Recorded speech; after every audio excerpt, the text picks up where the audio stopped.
مترجم کتب کثیرہ، شیخ الحدیث جامعہ حجویریہ، مرکز الاولیاء لاہور، استاد العلماء حضرت علامہ مولانا مفتی محمد صدیق ہزاروی دامت برکاتہم العالیہ کے مدنی چینل اور دعوت اسلامی سے متعلق تاثرات سننے کی سعادت حاصل کرتے ہیں۔ ومن احسن قولا ممن دعا الی اللہ وعمل صالحا۔ اللہ تعالیٰ کا ارشاد گرامی ہے، ان لوگوں سے بڑھ کر کس کی بات زیادہ اچھی ہو سکتی ہے جو اللہ کی طرف بلاتے ہیں اور خود بھی اچھے اعمال کرتے ہیں۔ قرآن مجید کے اس ارشاد ربانی کی روشنی میں جب ہم دعوت اسلامی کو اور دعوت اسلامی کے امیر حضرت علامہ مولانا محمد الیاس قادری صاحب دامت برکاتہم العالیہ کو دیکھتے ہیں تو ہمیں خوشی ہوتی ہے، مسرت حاصل ہوتی ہے، اور ہم یہ سمجھتے ہیں کہ یہ جماعت اور اس جماعت کے امیر اور اس سے جتنے بھی ہمارے احباب متعلق ہیں اور یہ تبلیغ کا فریضہ انجام دے رہے ہیں، یقیناً یہ اس آیہ مبارکہ کے مصداق ہیں۔ اس جماعت نے یوں کہ یہ کہ دیکھتے ہی دیکھتے ایک اتنی کثیر تعداد کے اندر لوگوں کو اپنا گرویدہ بنایا اور اپنے طریقہ کار کی وجہ سے، اپنے عمل کی وجہ سے اتنی دنیا کو اس کے ساتھ متعلق کیا اور اس سے وابستہ کیا کہ یقیناً ہماری عقلیں حیران رہ جاتی ہیں۔ اور میں یہ بات خلوص کے ساتھ اور صمیم قلب کے ساتھ کہتا ہوں، اور اس میں مجھے کوئی باک نہیں ہے کہ حضرت علامہ مولانا محمد الیاس قادری صاحب امیر دعوت اسلامی نے وہ انقلاب برپا کیا ہے جس پر ہم سب کو، اہل سنت و جماعت کو، بلکہ پورے عالم اسلام کو، جو لوگ بھی دین اسلام سے وابستہ ہیں، ان کو اس بات پر فخر ہے۔ اس میں جو سب سے بنیادی چیز ہے وہ آپ کا عمل ہے، کیونکہ تبلیغ کے پیچھے جس طرح قرآن نے بیان کیا کہ دعوت کے ساتھ ساتھ وعمل صالحا، اچھے اعمال کا ہونا ضروری ہے، کیونکہ جس طرح ایک مبلغ کی گفتگو، اس کے اندر حکمت ہونی چاہیے، دانائی ہونی چاہیے اور موعظہ حسنہ ہونا چاہیے، وہ مؤثر ہوتی ہے اور لوگ اس سے فائدہ اٹھاتے ہیں۔ ایک بہت بنیادی چیز اس کے اندر مبلغ کا اپنا عمل ہوتا ہے۔ اگر مبلغ کا عمل اس کی دعوت کے مطابق نہ ہو تو وہ تبلیغ زیادہ مؤثر نہیں ہوتی۔ تو الحمدللہ حضرت امیر دعوت اسلامی علامہ الیاس قادری صاحب کا جو عمل ہے وہ ساری دنیا دیکھتی ہے، ہم بھی دیکھتے ہیں کہ وہ حضور صلی اللہ علیہ وسلم کی سنت مطہرہ کا پورا نقشہ ان کی زندگی کے اندر، ان کے لباس کے اندر، ان کے رہن سہن کے اندر، ان کے تمام کلچر کے اندر ہمیں نظر آتا ہے۔ اسی لیے میں سمجھتا ہوں کہ اس دور کے اندر آپ کی شخصیت نہ صرف یہ ہے کہ ہم سب کے لیے قابل فخر ہے اور خراج تحسین کے قابل ہے، اللہ تعالیٰ کے محبوب بندوں میں سے، برگزیدہ بندوں میں سے ایک عظیم بارگاہ الہی کا مقبول بندہ جو ہے وہ حضرت علامہ صاحب کی شخصیت ہے۔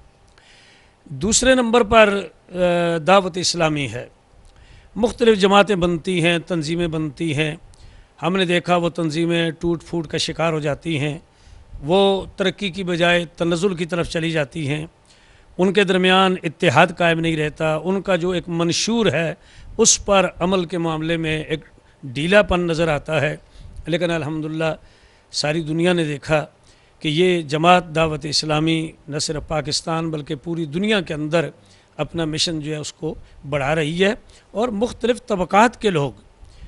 جو صرف علماء نہیں ہیں بلکہ مختلف طبقات جو ہیں، ان کے اندر ہمارے انجینئرز ہیں، ان کے اندر ڈاکٹر ہیں، ان کے اندر جو تعلیمی میدان کے لوگ ہیں، مختلف حوالوں سے یہ مختلف لوگ جو ہیں وہ اس جماعت سے وابستہ ہیں اور ہو رہے ہیں۔ اور پھر مزے کی بات یہ ہے کہ پھر وہ اسی رنگ کے اندر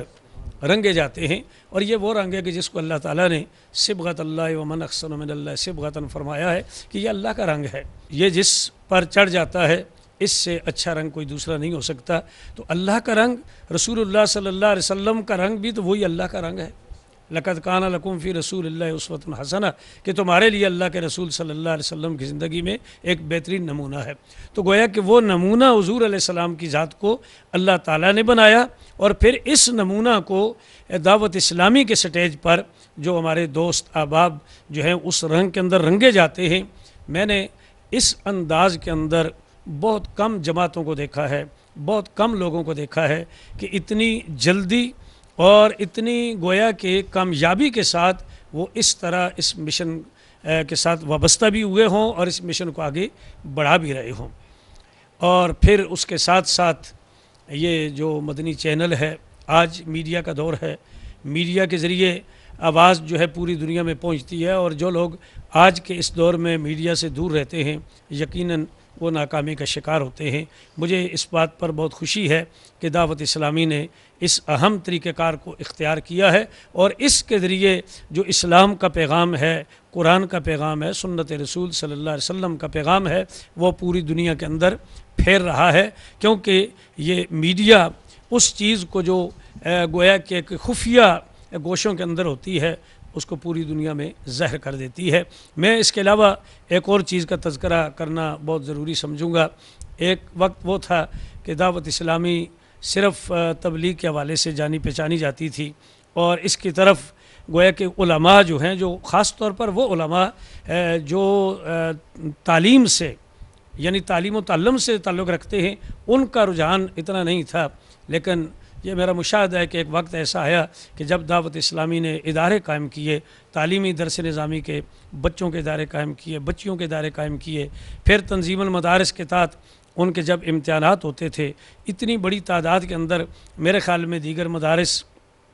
شاید شرکت نہ کرتے ہوں جتنی دعوت اسلامی کے لوگ شرکت کرتے تھے۔ اور پھر میں نے یہ دیکھا کہ ہمارے استاذ گرامی، میرے مربی اور تمام اہل سنت کے گویا کہ مخدوم اہل سنت اور تمام اہل سنت کے محسن حضرت علامہ مفتی عبدالقیوم ہزاروی رحمۃ اللہ علیہ جب بحیثیت ناظم اعلیٰ تنظیم المدارس دستخط کرتے تھے سندات پر، اور میں وہاں موجود ہوتا تھا چونکہ دفتر میں میری ڈیوٹی ہوتی تھی، تو سندات جب دستخط کرتے چلے جاتے اور اس کے اوپر فیضان مدینہ دعوت اسلامی کے ادارے کا نام آتا تو حضرت مفتی صاحب بہت خوش ہوتے تھے۔ تو الحمدللہ یہ جو ادارے ہیں، پھر مجھے کراچی میں ایک اسی طرح کے فنکشن میں شرکت کا بھی موقع ملا، اور چھوٹے چھوٹے بچوں کو میں نے دیکھا اس لباس کے اندر، ایک خوبصورت اور سنت برے لباس کے اندر ان بچوں کو دیکھا، اور ایک عظیم بہت بڑی تعداد کے اندر، تو بہت زیادہ خوشی ہوئی۔ تو یہ خاص طور پر مدارس بچوں کے اور پھر اس کے اندر آگے جو فتاویٰ کے حوالے سے یعنی ایک مفتی کورس کے حوالے سے یہ چیزیں سامنے جب آئی ہیں، تو گویا کہ ہم یہ کہہ سکتے ہیں کہ یہ جماعت، اس کے امیر، اس کے تمام جتنے بھی پروگرام ہیں، چاہے وہ تعلیم و تعلم کے حوالے سے ہوں، چاہے میڈیا کے حوالے سے ہوں، اور پھر اس کے علاوہ یہ جو تحریرات ہیں یعنی جو تصانیف ہیں اور مختلف عنوانات سے کتابیں، میں نے فیضان مدینہ کراچی کا بھی دورہ کیا 2 سال پہلے، 3 سال پہلے غالباً، تو میں نے تمام شعبات جو ہیں، شعبہ جات دیکھے، اور اس کے اندر بڑی خوشی ہوئی کہ مختلف کمروں کے اندر وہاں ساتھی جو ہیں کام کر رہے ہیں، ہر ایک اپنے اپنے شعبے میں کام کر رہا ہے، کوئی تخریج کا کام کر رہا ہے، کوئی تحقیق کا کر رہا ہے، کوئی ترجمے کا کر رہا ہے۔ تو میری تو گویا کہ یہی رائے ہے، اور بڑی اخلاص کے ساتھ، کہ الحمدللہ ہماری یہ جماعت دین اسلام کے فروغ کے لیے اس کے امیر حضرت علامہ مولانا محمد الیاس قادری، اللہ تعالیٰ ان کو صحت عطا فرمائے، ان کو دراز زندگی عطا فرمائے، ان کی قیادت میں یہ جماعت مختلف شعبوں کے اندر دین کا جو کام انجام دے رہی ہے، اور عملی حوالے سے جو نوجوانوں کے اندر وہ ایک تقوی اور پرہیزگاری کا ایک ان کو نمونہ بنا رہے ہیں، تو یقیناً ہم سب کو اس پر فخر ہے، اور ہماری دل سے دعائیں نکلتی ہیں کہ اللہ تعالیٰ مزید ترقی عطا فرمائے۔ آپ نے ملاحظہ فرمایا کہ حضرت علامہ مولانا مفتی محمد صدیق ہزاروی دامت برکاتہم العالیہ نے دعوت اسلامی کے شعبے، تخصص فی الفقہ اور دارالافتاء اہل سنت کے مدنی کام کو سراہا۔